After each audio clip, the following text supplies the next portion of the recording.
Hi అండి, అందరికీ నమస్తే. ఈరోజు మనం ఒక 4 వార్తల గురించి అయితే తెలుసుకుందాం. అవేంటి అంటే, డంకీ రూట్ వెళ్లే మార్గంలో మరో భారతీయుడి మృతి, అక్కడే చిక్కుకున్న అతని భార్య బిడ్డలు, శబరిమల అయ్యప్ప స్వామి వారి ఆలయ దర్శన మార్గంలో మార్పు, పంజాబ్లో పట్టుబడ్డ అంతర్జాతీయ డ్రగ్స్ ముఠా నాయకుడు,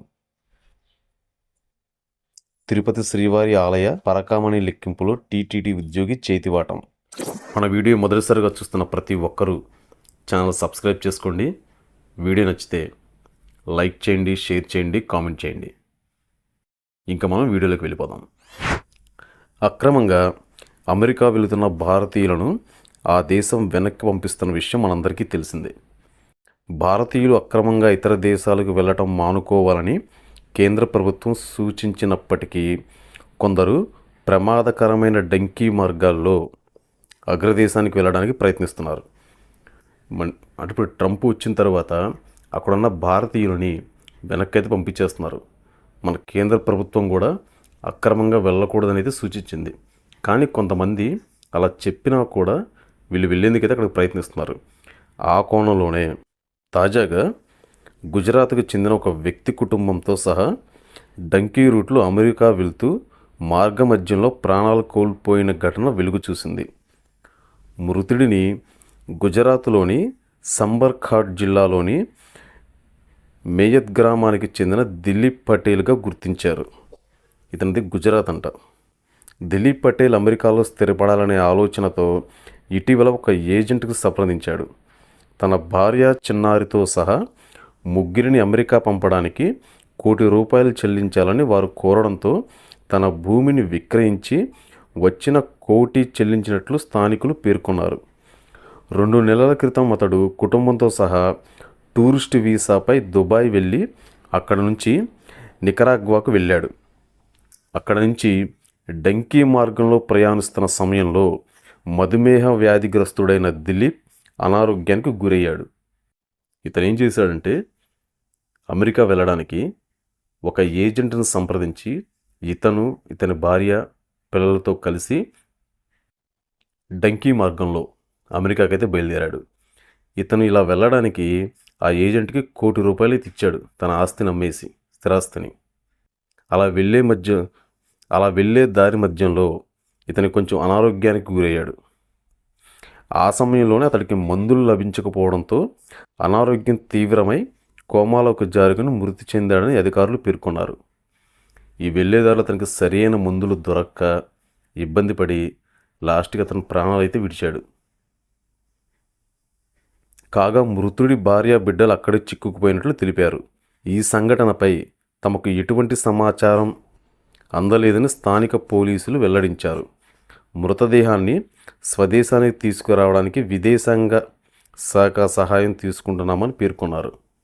ఇప్పుడు మళ్ళీ అతన్ని తిరిగి భారతదేశానికి తీసుకురావాలంటే చాలా ఇబ్బందులు అయితే పడాలి వీళ్ళు. అక్రమ వలసదారులపై అమెరికా అధ్యక్షుడు డొనాల్డ్ ట్రంప్ మొదటి నుంచి కఠినంగా ఉంటున్నారు. ఆయన పదవీ బాధ్యతలు చేపట్టడంతో వారి గుర్తింపు, తరలింపు ప్రక్రియను వేగవంతం చేశారు. ఈ క్రమంలోనే ఇటీవల 104 మంది భారతీయులను సైనిక విమానంలో వెనక్కి పంపించిన సంగతి మనందరికీ తెలిసిందే. ఇప్పుడు ట్రంప్ అధికారంలోకి వచ్చిన తర్వాత ఇలా అక్రమంగా ఎవరైతే అమెరికాలోకి వస్తున్నారో వాళ్ళని తిరిగి మళ్ళీ వీళ్ళు వెనక్కి అయితే పంపిస్తున్నారు. ఏదన్నా కానీ ఇలా అక్రమంగా వెళ్ళడం అనేది చాలా సరైన పద్ధతి అయితే కాదు అది. ఎందుకంటే ఇప్పుడు ఇతను ఇబ్బంది పడి చనిపోవటమే కాకుండా వాళ్ళ ఫ్యామిలీని కూడా రిస్క్లో పడేశాడు ఇతను.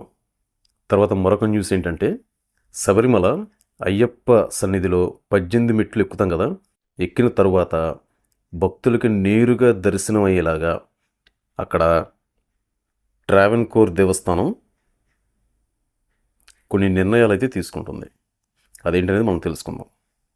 శబరిమల అయ్యప్ప ఆలయంలోని సన్నిధానంలో 18 పవిత్ర మెట్లను అధిరోహించిన వెంటనే భక్తులు నేరుగా స్వామి దర్శనం అయ్యేలా మార్పులు చేయాలని ట్రావెన్కోర్ దేవస్థానం బోర్డు నిర్ణయించింది.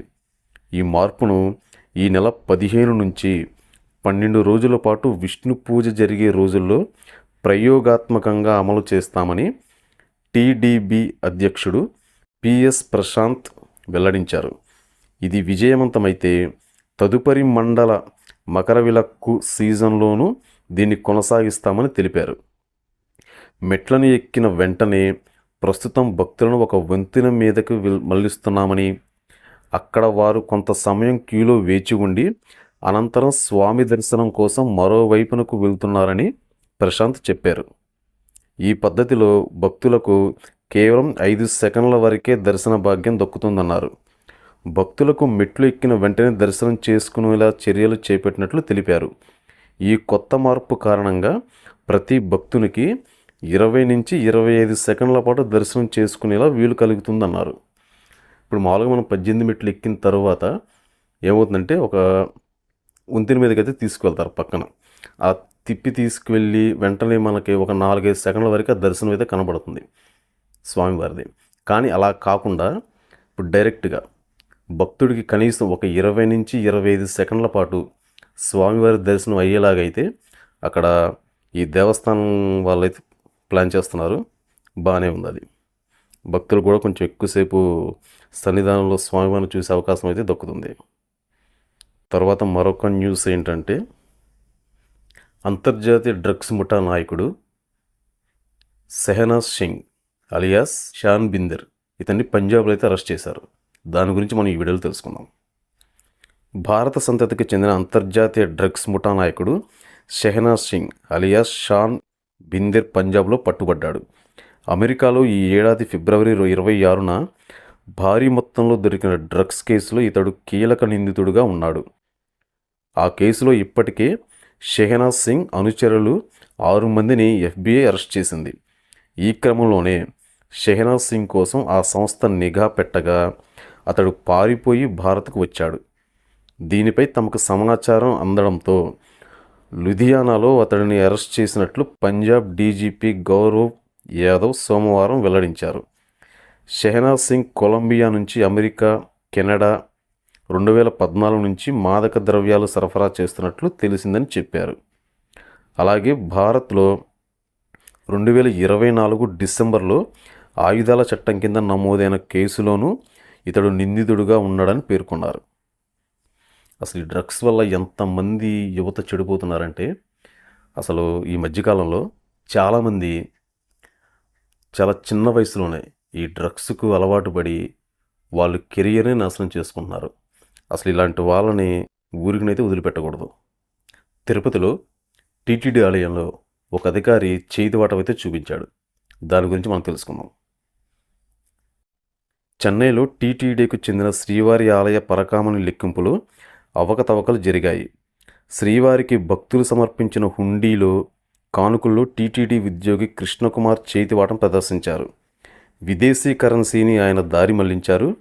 ఆ కరెన్సీ లెక్కింపులో తేడా ఉన్నట్లు గుర్తించిన టీటీడీ విజిలెన్స్ విభాగం సీనియర్ అసిస్టెంట్గా పనిచేస్తున్న కృష్ణకుమార్ అవకతవకలకు పాల్పడినట్లు నిర్ధారించింది. ఈ మేరకు టీటీడీ ఈవో శ్యామలరావుకు నివేదిక సమర్పించింది. దాని ఆధారంగా కృష్ణకుమార్ను ఈవో సస్పెండ్ చేశారు. దీనికి సంబంధించిన ఉత్తర్వులు జారీ అయ్యాయి.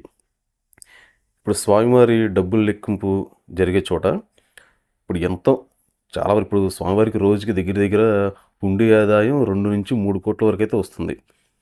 ఇవి లెక్కించేటప్పుడు ఇప్పుడు కొంతమంది విదేశీ కరెన్సీ కూడా వస్తుంది. ఈ విదేశీ కరెన్సీని ఇతనైతే కొంచెం చేతివాటం అయితే చూపించాడు. ఇప్పుడు దానివల్ల ఇతన్ని సస్పెండ్ అయితే చేశారు. ఏదైనా దేవుడి సొమ్ముని మాత్రం అలాగా తీయటం అనేది మాత్రం చాలా తప్పది. ఎందుకంటే టీటీడీ ఎన్నో సేవా కార్యక్రమాలు అయితే చేస్తుంది. భక్తులకు అన్నదానం కానించి ఉచిత రూముల దగ్గర నుంచి ఇప్పుడు ఇలా భక్తులు సమర్పించే ఈ డబ్బుతోనే అక్కడ ఎన్నో సేవా కార్యక్రమాలు అయితే చేస్తూ ఉంటుంది. కానీ తెలియకుండా ఇలా ఎన్నో జరుగుతూ ఉంటాయిలండి. ఇలాంటి మరిన్ని ఇంట్రెస్టింగ్ టాపిక్స్ కోసం మన PSS తెలుగు న్యూస్ ఛానల్ని సబ్స్క్రైబ్ చేసుకోండి. రేపు మళ్ళీ తిరిగి మరొక వీడియోతో మళ్ళీ కలుద్దాం. Thank you.